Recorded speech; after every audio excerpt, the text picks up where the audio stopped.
Hello and welcome to my next video. This is another in the series looking at PvP builds in Guild Wars 2 for 2015. This is going to be looking at the Dagger Elementalist build that's fairly popular out there. There are a number of different builds. You can go in the Elementalist sort of profession line. You know, using the scepter and the focus in combination with the daggers is also fairly popular. But I found the Dagger build is a very versatile build. It is a bit of a cheesy face roll type build, and I'll explain a little bit what I mean by that later on. But you know, the Elementalist, I think the two main builds at the moment would be the Staff Zojja build. That is pretty weak defensively. This is a solid build where you can stand on a point and defend it. So let's talk a little bit about the Elementalist build. Well, if we have a look at the sort of the build, we have the two daggers. We have the Sigil of Doom, which gives it inflicts poison for 6 seconds when we swap to this weapon. Because of all the achievements, we actually when we swap different achievement, we got a chance to utilize the Sigil of Doom. So pretty handy for an Elementalist. And Sigil of Battle, this used to be pretty effective before the recent update, where they reduced to get the stacks of might from 3 to 2 when we swapped to the weapon in combat. Again, because of the achievements, you know, every time you switch, you have a chance, you gain 2 stacks of might with a 9-second cooldown. That is.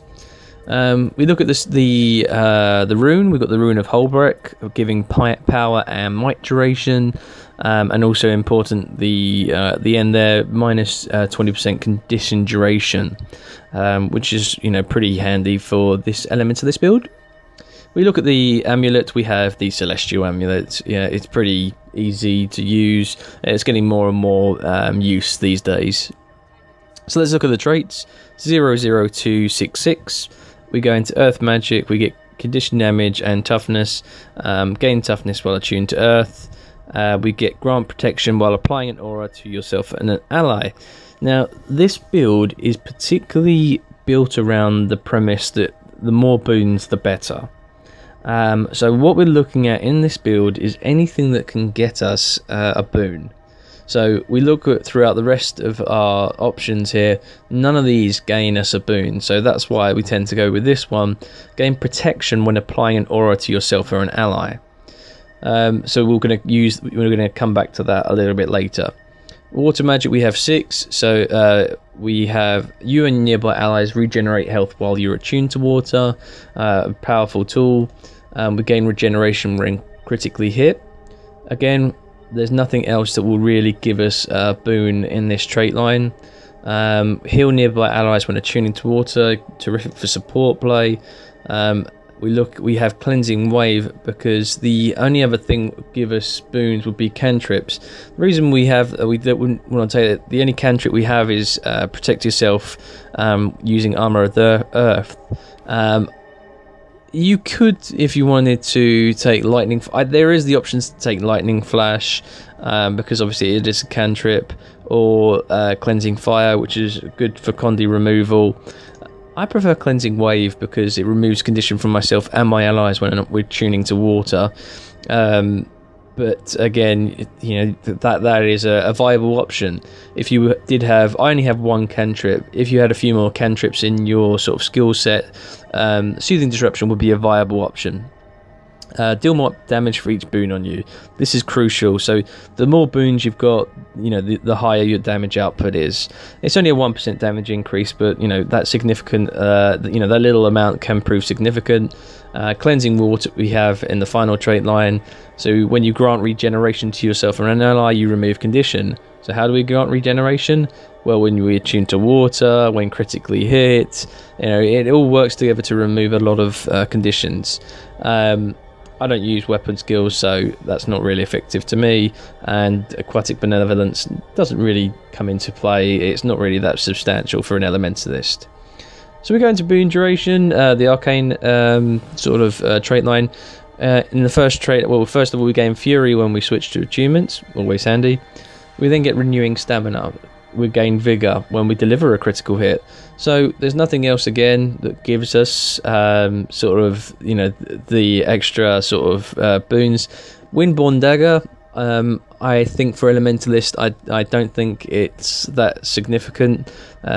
Increasing speed over gaining vigor, because you want to be able to dodge around a lot. Achievement bonuses linger after that achievement, so that's, you gain the boons even after you've swapped out. And again, when attuning to an element, you and nearby allies gain a boon. Pretty handy again. Is there anything else that we could take? Not really. Remember what build we're going for. We're looking for boons, anything that can give us or our allies boons. Skills have a chance to apply a condition on critical hits, and then gain a boon when we're struck based on our current achievement. So, you know, another chance to gain extra boons, which none of the other skill sets do. So it's pretty good. Again, when we look at our skill sets, you know, these are the different, obviously Dagger, the skills, you know, we've got Earth, we switch, we get Fury, we get Regeneration. The idea being that you can freeze people using Frozen Burst. Frost Aura is also good, giving you protection. Cleansing Waves for removing conditions and healing. This is important. I'd suggest you start off on water before the map starts. Switch to air achievement because you give you and your ally swiftness. Use Ride the Lightning to accelerate forwards. If you need to, you know, sort of get protection, Shocking Aura. That's another. You also, anyone attacks you, they'll get stunned. And you've got the sort of, you can inflict weakness. Switching to Earth, you get the Fury and protection. You also got Earthquake, which is good for knockdowns. Churning Earth, hard skill to hit. It's a 3.25 second cast time. So if we look here, although it does massive damage, it takes a significant time to hit. And obviously this is a build that's based on keeping on switching. If we look here, we're going to switch to fire, we're going to switch to water, we're going to switch to air, and we've got four boons going on here. So we're really improving our, you know, sort of overall gameplay. It's also important for Signet Restoration because every time you cast a skill, you heal. And if you're doing Churning Earth, you're not casting other skills, so your healing is a little bit limited. We got Arcane Wave there, basically for the blast crit for the might finisher, so we gain that extra bit of might. Critical chance, just you know, you can swap that out for something. I like having the extra critical chance. And then Earth, the Glyph of Elementals. If you went into tornadoes, the only problem would be that you're not casting skills, and so you're not healing yourself. Great counter fire with greatsword. I don't think it's that effective anyway either. I like having the extra sort of elemental to focus damage in other ways. And so that's it. That is the Dagger build.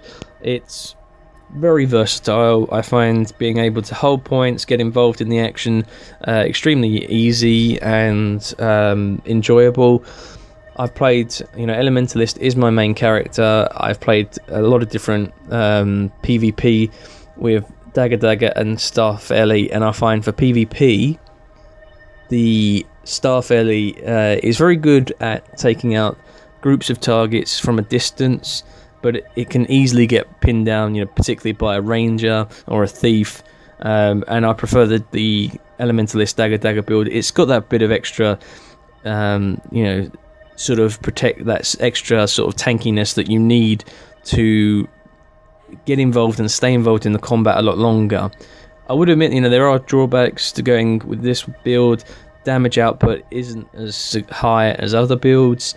There are also ways, you know, it's vulnerable to sort of enemies that are able to remove boons, you know, particularly the Necromancer. But overall, it's a very, very solid build, and I hope that this video has helped show you why this build is pretty good. Just one final thing, the reason why I got Great Armor of Earth, it's pretty good for protection. If you're ever going to stomp a Necromancer, Guardian, Warrior, getting that stability is pretty good. That's the only skill that will give you stability. So yeah, thank you very much for watching. I hope you've enjoyed the video. Feel free to leave any comments, and we will see you on the next video.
chieftain has returned. My weapon.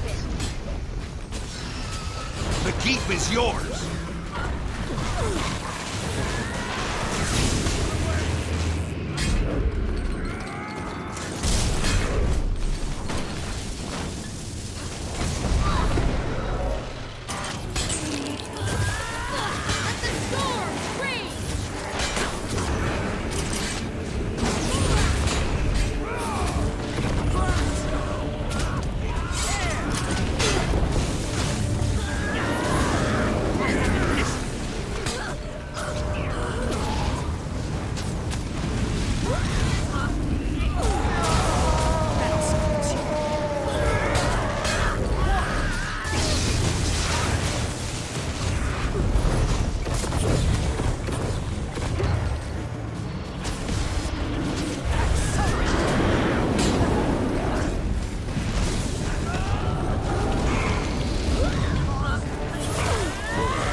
Centaur.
Captured the quarry.